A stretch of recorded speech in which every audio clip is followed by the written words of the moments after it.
Promised, I want to speak for a second to the evangelicals who have spent the past few years, and especially the past few months leading up to the election, either explicitly or implicitly condemning a vote for Donald Trump as a vote for hate and hailing a vote for Joe Biden as a vote for love and decency and respect and dignity and normalcy and moderation and all of that.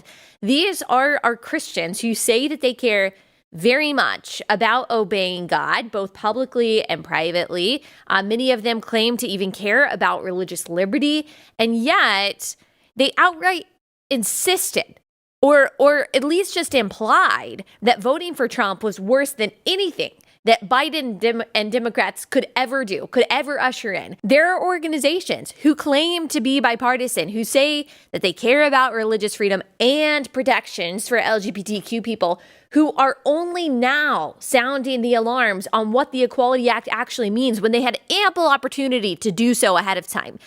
These are Christians saying that this is the greatest legislative threat to religious liberty that we've seen. And to them, I just have one question. Where have you been? We have been saying this about this bill for years now. We have raised the flags about this for a very long time. We tried to warn people that if you vote for Democrats, this is just one thing that you will be getting. They haven't tried to hide this. We tried to tell people, look, Biden isn't keeping a secret about who he is. He is not a moderate. He is for taxpayer-funded abortion through 9 months. He is against religious liberty. He is against school choice for predominantly poor students. He is for men having access to women's spaces. He is for haphazard immigration policy. He is for the toxic lie that is critical race theory pervading government agencies and the military. And a lot of you just rolled your eyes and said, yeah, but Trump. Look at what Trump said. Look at this headline. Look at how bad he is. Anyone who votes for him is a racist, and that's the worst thing that you could do. Voting for Joe Biden, we were told, is a vote for kindness and for love. That's what a lot of you said. And I agree. Trump has some very serious flaws and failures, obviously, but I do not want to hear your concerns about this legislation that you basically have had nothing to say about for the year leading up to the election that Joe Biden said that he supported. If you were really concerned about it, you should have talked about it just as much as you talked about how mean Trump was. The truth is, the fact of the matter is, the evangelicals for Biden crowd decided not to heavily highlight the things like the Equality Act or Biden's pro-abortion agenda before the general election or before the Georgia special election, because at the end of the day, they still wanted people to vote Democrat. They decided that getting the mean orange man out of the White House was more important than conscience protections for doctors who don't want to perform abortions on a kicking, moving, feeling unborn baby, or who don't want to surgically castrate a teenage boy who now identifies as a girl. They decided that beating Trump was more important than ensuring girls could go to the bathroom or change in the locker room or compete in sports with only girls. They decided it was more important than ensuring that women in prisons or in abuse shelters would be protected in women-only spaces. They decided that making sure Trump lost was more important than ensuring taxpayers aren't forced to fund abortions. And in exchange for what? Like, what did they get for their vote for Biden? They got a guy who has said and continues to say as many allegedly racist things as Trump has, who said that poor kids are just as smart as white kids. He said that he doesn't want his kids to go to school in a so-called racial jungle. He said that he can't even go into a 7-Eleven without hearing a person with an Indian accent. He authored a crime bill which has disproportionately affected Black and brown communities, and who is now going to do what? For so-called racial justice, support more funding to Planned Parenthood and oppose school choice?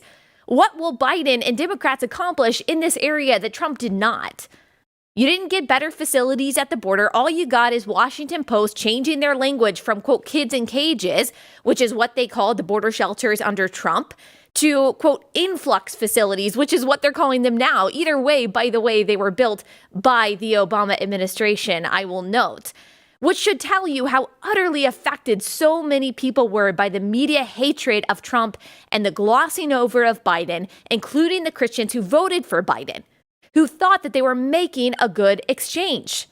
One day, the long tentacles of the Equality Act and progressive totalitarianism will come for your church. It will come for your pastor. It will come for your kid's school. It will come for your daughter's sports team. It will come for your local women's shelter, your florist, the pro-life pregnancy center that you sponsor, your business, your speech, your beliefs. And I do wonder if then you will realize that your vote in the name of supposed decency was not worth it, that you linked arms with people who hate you and everything that you believe in. I have many qualms with the Republican Party, but understand, Christian, that the Democratic Party hates you. And they dupe so many people every few years into thinking that they care about religious people's rights and beliefs and that they are the party of compassion. And the fact that they can convince people of that, even while openly celebrating abortion and gender confusion in kids and having absolutely nothing to show in the way of compassion, is honestly so remarkable. They're amazing at PR and advertising, marketing, messaging. And look, I believe that if you voted Democrat, you did so because you thought it was the best thing to do. I don't think that you're some bad person. I certainly don't hate you. I don't think that you're stupid or anything close to that. I just think that you were wrong, that you were very wrong. And I just want to be candid in saying that it's hard for me to hear and see some of you complaining about this legislation and policies and nominees that so many people warned you about for months on end. And I'm not saying that Trump was the perfect candidate or that you had to have voted for him to be on the right side. I think faithful people decided to vote for neither candidate. But even so, you could have at least expressed some concern over Biden's radicalism before the election, but you didn't because, again, at the end of the day, you felt that defeating Trump was more important than protecting taxpayers from funding abortions or Christian doctors from being forced to perform sex change surgery. And I simply believe, from my perspective, that you made a bad trade. And maybe you're realizing that. And if that's the case, I'm not angry. I'm not shunning you. I'm not canceling you. I'm not in any way gloating, certainly not, because I'm not happy about it. But as the saying goes, elections have consequences. And now we are going to continue to live with these. But it's not too late to speak up. It's not too late to push back. And I would argue, as a Christian who cares about these future generations, who cares about these vulnerable populations, that it is your obligation to do so. All right, that's all I've got to say about that. I will